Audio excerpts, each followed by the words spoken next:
Welcome to GR Tutorials Physical Education Content. So this is Srikanth Avala. So ఈరోజు మనం DSC సిలబస్లో ఉన్నటువంటి anatomy మరియు ఫిజియాలజీకి సంబంధించినటువంటి ఇన్ఫర్మేషన్ మనం తెలుసుకుందాం. ముందుగా ఈ అనాటమీ లోపల మనకు ఏ రకమైనటువంటి సబ్జెక్ట్స్ ఉంటాయో తెలుసుకుందాం. అనాటమీలో మనకు దాదాపుగా అనేక రకాల సిస్టమ్స్ ఉంటాయి. ఆ సిస్టమ్స్ యొక్క ఫంక్షనింగ్ ఏ విధంగా జరుగుతుంది, వాటి యొక్క విధి విధానాలు ఏ విధంగా ఉంటాయనేది దాని ద్వారా మనిషి ఏ విధంగా పురోగతి చెందుతాడు అనేది మనం తెలుసుకుందాం. ముందుగా సిస్టమ్స్లో ఏమేమి రకాలు ఉన్నాయో కట్. సో ముందుగా ఎనాటమీ లోపల మనకు అనేక రకాల సిస్టమ్స్ ఉన్నాయి. ఇవన్నీ కూడా ఏ రకమైనటువంటి ఫంక్షన్స్ చేస్తున్నాయనేది తెలుసుకుందాం. మరి ఇవన్నీ కూడా మన వ్యాయామ విద్యలో, ఫిజికల్ ఎడ్యుకేషన్లో వీటి యొక్క పాత్ర ఏ విధంగా ఉంటుందనేది మనం నేర్చుకుందాం. ముందుగా సిస్టమ్స్లో మనకు ఉన్నటువంటిది సెల్, సెకండ్ వన్ వచ్చేసి సర్క్యులేటరీ సిస్టమ్,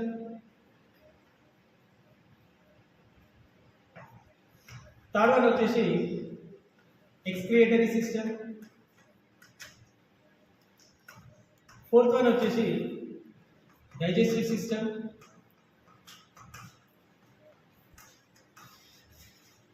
ఫిఫ్త్ వన్ వచ్చేసి నర్వ్ సిస్టమ్, సిక్స్త్ వన్ వచ్చేసి స్కెల్టన్ సిస్టమ్,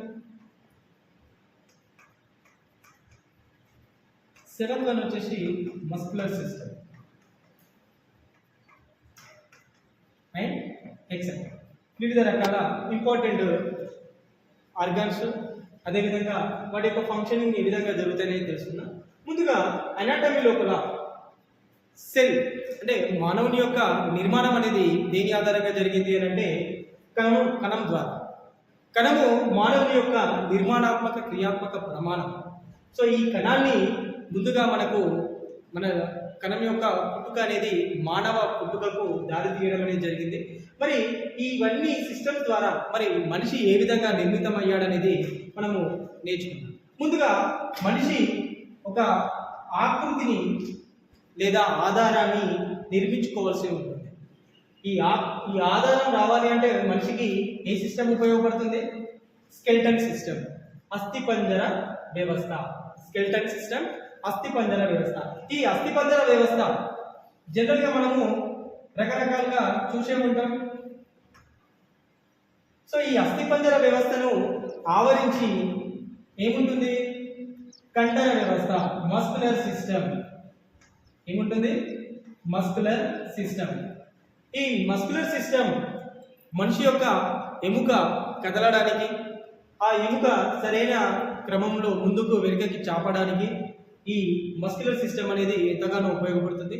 మరి ఈ నిర్మించుకున్నటువంటి మస్కులర్ సిస్టానికి muscle, it is completely related to different type of tissues. So ఈ టిష్యూస్ అనేది మనకు కంటిన్యూగా కొన్ని సంవత్సరాల తరబడి అవి చెడిపోకుండా ఉండాలంటే మనము దీనికి ఏం చేయాలా? జనరల్గా అయితే మనం ఏం చేస్తాం? ఫర్ ఎగ్జాంపుల్, మనం షాప్కి వెళ్ళి ఏదైనా ఒక వస్తువు తీసుకుంటే, ఏదైనా లైక్ చికెన్ కానీ మటన్ కానీ తీసుకుంటే సడన్గా అది కింద పడిపోయింది అనుకోండి, ఏమైపోతుంది? కంప్లీట్గా అది అన్ని స్టోన్స్ అవి చెత్త చెదరం మొత్తం కూడా దానికి అంటుకోవడం జరుగుతుంది.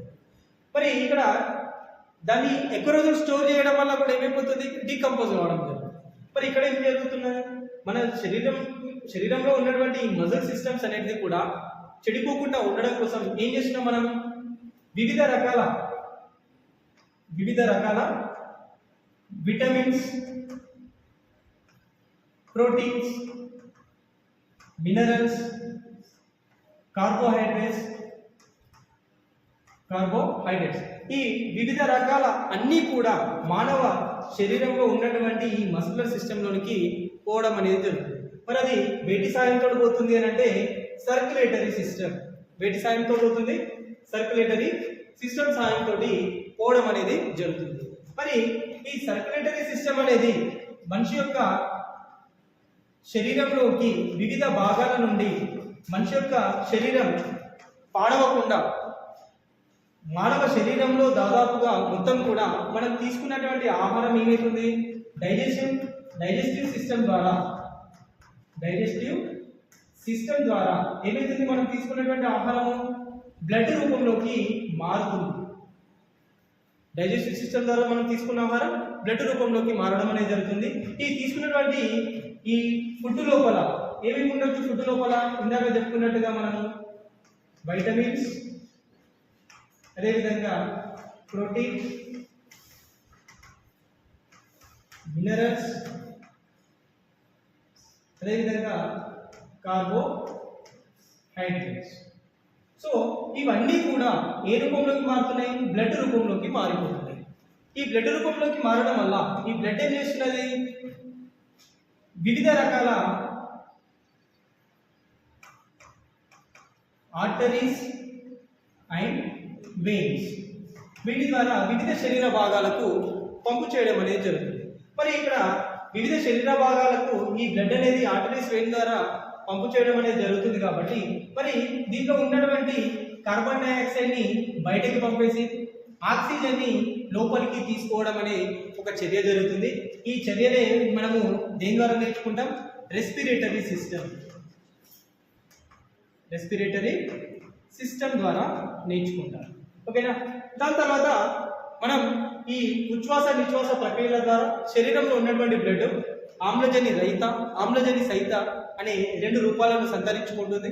ఈ ఆమ్లజని రహిత అనేది కార్బన్ డైఆక్సైడ్ తో కూడుకున్నది, ఆమ్లజని సహిత అనేది ఆక్సిజన్ తో కూడుకున్నది. ఇది ఎప్పుడైతే కార్బన్ డైఆక్సైడ్ ని లంగ్స్ లోపలికి వచ్చిన తర్వాత దాన్ని బయటికి పంపడం అనేది జరుగుతుంది. బయటికి పంపిన తర్వాత దాని లోపలికి, ఆ బ్లడ్ లోపలికి ఆక్సిజన్ అనేది రావడం జరుగుతుంది.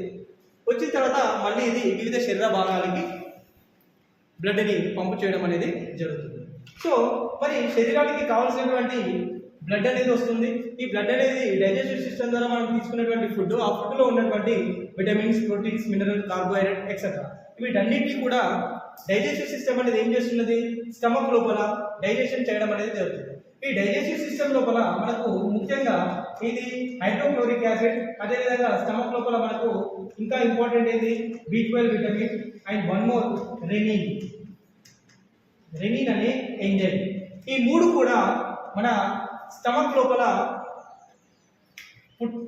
పుట్టుకతో పాటు రావడం అనేది జరుగుతుంది.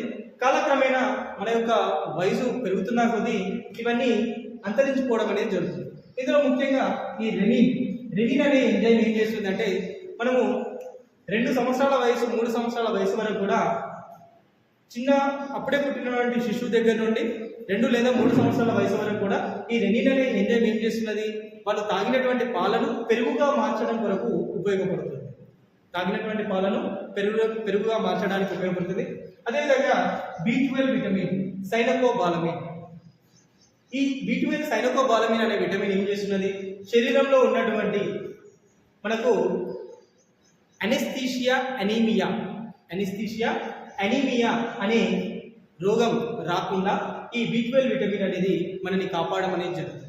ఇది కంప్లీట్గా అనీమియా అనేది B6 కానీ, పెరిడాక్సిన్ అండ్ B12 కానీ అండ్ పోలిక్ యాసిడ్ కానీ ఇవి మూడుగా రిలేటెడ్ అనీమియా డిసీజ్కి సంబంధించినవి ఉంటుంది. ఈ అనీమియా అనేది దాదాపుగా మన శరీరంలో ఉన్నటువంటి బ్లడ్లో ఉన్నటువంటి ఐరన్ యొక్క శాతం ఎప్పుడైతే లోపిస్తుందో అప్పుడు ఎనిమియా అనే డిసీజ్ అనేది రావడం అనేది జరుగుతుంది. దాంతో పాటుగా హైడ్రోక్లోరిక్ యాసిడ్. ఈ హైడ్రోక్లోరిక్ యాసిడ్ అనేది మన స్టమక్లో ఉన్న దాంట్లో చాలా ఇంపార్టెంట్ రోల్ ప్లే చేస్తుంది. ఎలా అంటే దాదాపుగా మనము అన్ని రకాల కెమికల్స్ ఉన్నటువంటి ఫుడ్ ఐటమ్స్ కానీ, కూల్ డ్రింక్స్ కానీ, రకరకాల ఐటమ్స్ మనం తీసుకుంటూ ఉన్నాం. సో అందులో డిఫరెంట్ టైప్స్ ఆఫ్ కెమికల్స్ అన్ని కూడా మన స్టమక్ లోపలికి వెళ్ళిపోవడం జరుగుతుంది. దాంట్లో మన స్టమక్ లోపల ఆల్మోస్ట్గా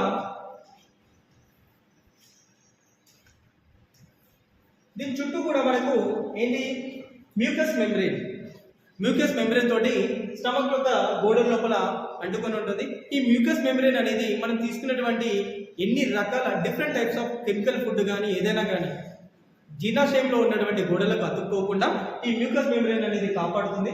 దాంతో పాటుగా దీని లోపల వెళ్ళినటువంటి అనేక రకాల కెమికల్స్ అన్ని కూడా ఎటువంటి చర్యలు జరగకుండా ఈ హైడ్రోక్లోరిక్ యాసిడ్ అనేది వాటితో చర్యలు జరిపేసి ఇక్కడ ఎటువంటి ప్రాబ్లం కాకుండా ప్రొటెక్షన్ కలిగజేయడానికి హైడ్రోక్లోరిక్ యాసిడ్ అనేది జీర్ణాశయంలో ఉపయోగించడం అనేది జరుగుతుంది.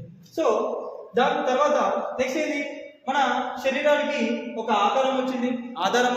ఈ ఆధారం ద్వారా మన శరీరంలో ఉన్నటువంటి మజిల్స్ అన్ని కూడా సక్రమంగా పనిచేయడం జరిగింది. వాటితో పాటుగా అవి సరిగ్గా పనిచేయాలంటే మనం ఫుడ్ తీసుకోవాలి.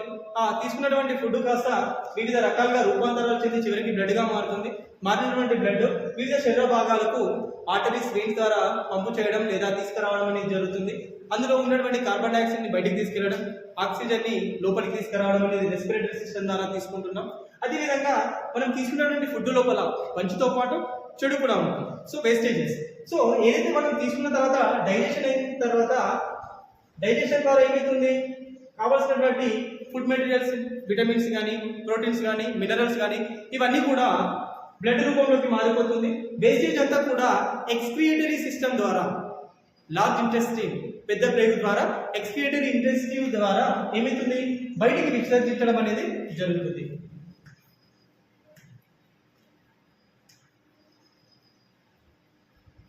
సో ఇది ఎక్స్క్రియేటరీ సిస్టమ్.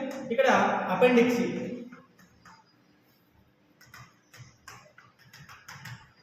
ఓకే, సో ఈ ఎక్స్క్రియేటరీ సిస్టమ్ అనేది దేనికి రిలేటెడ్ అయి ఉంటుంది,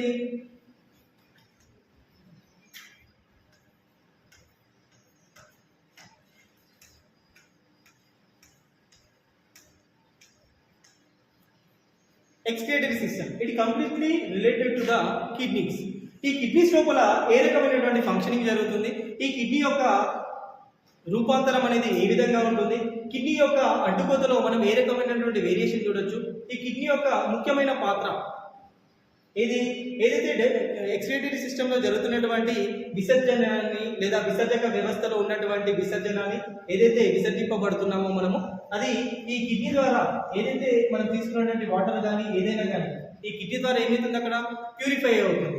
సో మనం తీసుకున్న ప్రతిదీ కూడా బ్లడ్ రూపంలోనే అందులోకి వెళ్తుంది. అందులో ఉన్నటువంటి నెఫ్రాన్స్, ఆ నెఫ్రాన్స్ లో ఉన్నటువంటి గ్లోమెరులస్ ఇవన్నీ కూడా ఏం చేస్తుంది, బోమన్ క్యాప్సిల్ దాని లోపల కంప్లీట్ గా ఒక వల్ల లాంటి నిర్మాణం ఉంటుంది. ఈ వల్ల లాంటి నిర్మాణము అందులో ఉన్నటువంటి డస్ట్ ని కానీ వేస్టేజ్ అంతా కూడా స్టోర్ చేసేస్తుంది. రిమైనింగ్ అంతటిని కూడా ఇందులో ఉన్నటువంటి ప్రసేక నాళాల ద్వారా బయటికి తీసుకురావడం జరుగుతుంది. ఈ ప్రసేక నాళాలన్నీ కూడా ఏం చేస్తున్నాయి, అందులో ఉన్న వాటర్ని అబ్జర్ప్షన్ చేసుకుంటున్నాయి. వాటర్ని అబ్జర్ప్షన్ చేసుకోవడం వల్ల మనకు రిమైనింగ్ అంతటినీ కూడా మూత్రాశయ సంచిలోకి వెళ్తుంది. ఆ మూత్రాశయ సంచి నుండి మూత్రాశయం ద్వారా బయటికి విసర్జింపబడుతుంది. సో ఇందులో కూడా మనకు 2 టైప్స్ కనిపిస్తుంటాయి. ఎల్లో కలర్లో మనకు యూరిన్ రావడం అండ్ వైట్ కలర్లో యూరిన్ రావడం, అదేవిధంగా రెడ్ కలర్లో యూరిన్ రావడం. So what are the difference between these 3 types of generating the urine. So yellow కలర్లో యూరిన్ రావడం అంటే ఏంటంటే, మనం ఎప్పుడైతే ఈ గ్లోమెరులస్ లో ఫిల్టరింగ్ అయిపోయిన తర్వాత దాని యొక్క గోడలన్నీ కూడా ఏం చేస్తున్నాయి, పీసీటీ అండ్ డీసీటీ వాటర్ని అబ్జర్ప్షన్ చేసుకోవడం జరుగుతుంది. ఈ వాటర్ని అబ్జర్ప్షన్ చేసుకున్నప్పుడు ఏమవుతుంది, అందులో దాదాపుగా 90% అబ్జర్ప్షన్ చేసుకుంటే అందులో నుండి ఒక 50%, 90% రిలీజ్ అయితే 50% అబ్జర్ప్షన్ చేసుకుంటుంది. దాని తర్వాత దీని నుండి ఏమవుతుంది, మళ్ళీ బయటికి మనకు 40% మాత్రమే రావడం జరుగుతుంది. అదేవిధంగా ఎప్పుడైతే మనం వాటర్ లెస్గా తీసుకోవడం, వాటర్ తక్కువ మోతాదులో తీసుకున్నప్పుడు అప్పుడు ఏమవుతుంది, 90% కాస్త మనకు 40% అవుతుంది. దీంట్లో నుండి 20 to 30% ఈ పీసీటీ డీసీటీ ఏం చేస్తున్నాయి, ట్యూబ్స్ వాటిని అబ్జర్ప్షన్ చేసుకోవడం జరుగుతుంది. అప్పుడు మనకు యూరిన్ అనేది రావచ్చు, రాకపోవచ్చు. ఇఫ్ ఇన్ కేసు ఒకవేళ యూరిన్ కనుక వస్తే కనుక ఎల్లో కలర్లో వస్తుంది. ఓకేనా. సో దానికి కారణం ఏంటంటే దాంట్లో బైలిరుబిన్ అనే స్రావకం విడుదల కావడం అనేది జరుగుతుంది. అప్పుడు మనకు ఈ యూరిన్ కంటెంట్ అనేది లెస్గా మారుతుంది. ఎప్పుడైతే యూరిన్ మనకు వైట్ కలర్లో వస్తుందో అప్పుడు మనము మన బాడీకి కావాల్సినంత తగినంత నీరు తీసుకోవడం అనేది జరిగిందని నిర్ధారించుకోవాలి. ఎప్పుడైతే యూరిన్లో బ్లడ్ వస్తుందో అప్పుడు మనకు యూరిన్ ఇన్ఫెక్షన్ కానీ లేదా మూత్రాశయ సంచిలో ఇన్ఫెక్షన్ కానీ ఏదో ఒకటి జరిగిందని ఇమీడియట్గా మన దగ్గరలో ఉన్నటువంటి క్లినిక్కి కానీ డాక్టర్ని కానీ సంప్రదించడం అనేది జరుగుతుంది. సో ఈ ఎక్స్క్రియేటరీ సిస్టమ్ ద్వారా వివిధ శరీర భాగాలకు మనము ఉన్నటువంటి వేస్టేజ్ అంతటినీ కూడా దీని ద్వారా, అదేవిధంగా మన శరీరంలో ఉన్నటువంటి మరొక ఎక్స్క్రియేటరీ సిస్టమ్ ఏది, స్కిన్. ఈ స్కిన్ ద్వారా ఏమవుతుంది, మనకి చెమట రూపంలో మన బాడీలో ఉన్నటువంటి వేస్టేజ్ అంతా కూడా బయటికి రావడం అనేది జరుగుతుంది. సో నెక్స్ట్ వచ్చేసి వివిధ రకాల సిస్టమ్స్ అన్ని చెప్పుకున్నాం, అన్నీ అయిపోయినాయి. మరి సార్ అసలు సిస్టమ్ ఏంది, ఇవన్నీ ఫంక్షనింగ్ చేయాలి అని అంటే దీనికి ముఖ్యమైనటువంటి మరొకటి ఏముంటుంది అంటే బ్రెయిన్. ఏముంటుంది? బ్రెయిన్. ఈ బ్రెయిన్తో పాటు ఈ బ్రెయిన్కి అటాచ్డ్గా మనకి ఏముంటుంది? నర్వ్ సిస్టమ్ ఉంటుంది. Nervous system. సో ఈ నర్వస్ సిస్టంలో దాదాపుగా అనేక రకాల నర్వ్ సెల్స్ అనేటివి మనకు ఉంటాయి. ఓకేనా? అనేక రకాల నర్వ్ సెల్స్ అనేవి ఉంటాయి. ఇవన్నీ కూడా ఎక్కడి నుండి? బ్రెయిన్ నుండి స్పైనల్ కార్డ్. బ్రెయిన్ నుండి స్పైనల్ కార్డ్ వరకు కూడా వివిధ రకాలుగా బాడీ మొత్తం కూడా ఈ నర్వ్ సిస్టమ్ అనేది స్ప్రెడ్ అయి ఉంటుంది. దీని ద్వారా బ్రెయిన్కి ఇక్కడ బ్రెయిన్లో మనకు 3 పార్ట్స్ ఉంటాయి. ఏమేమి ఉంటాయి? ముందు మెదడు, మధ్య మెదడు లేదా మెడ్యులా ఆమ్లకిక. ఈ 3 రకాలు: మస్తిష్కం, అనుమస్తిష్కం, మెడ్యులా ఆమ్లకిక. సో ఈ 3 రకాల మెదడు భాగాల్లో ఈ 3 కూడా డిఫరెంట్ ఫంక్షన్స్ అనేవి చేయడం జరుగుతుంది. సో దాని ద్వారా ఏమైపోతుంది? మన శరీరంలో ఏదైనా ఒక చర్య జరిగినప్పుడు దానికి ప్రతిచర్యగా ఈ బ్రెయిన్ నుండి మనకు సమాచారాన్ని తీసుకురావడం, లేదా మన శరీరంలో జరిగినటువంటి ఏదైనా ఒక చర్యను ఆ సమాచారాన్ని బ్రెయిన్ వరకు తీసుకెళ్ళడానికి ఈ నర్వస్ సిస్టమ్ అనేది మనకు ఎంతగానో ఉపయోగపడడం అనేది జరుగుతుంది. సో ఈ రకంగా మనము మన శరీరంలో ఉన్నటువంటి అనేక రకాల సిస్టమ్స్ గురించి ఒక సిస్టమేటిక్గా ఒకదాని తర్వాత ఒక ఇంటర్లింక్ తోటి మనము ముందు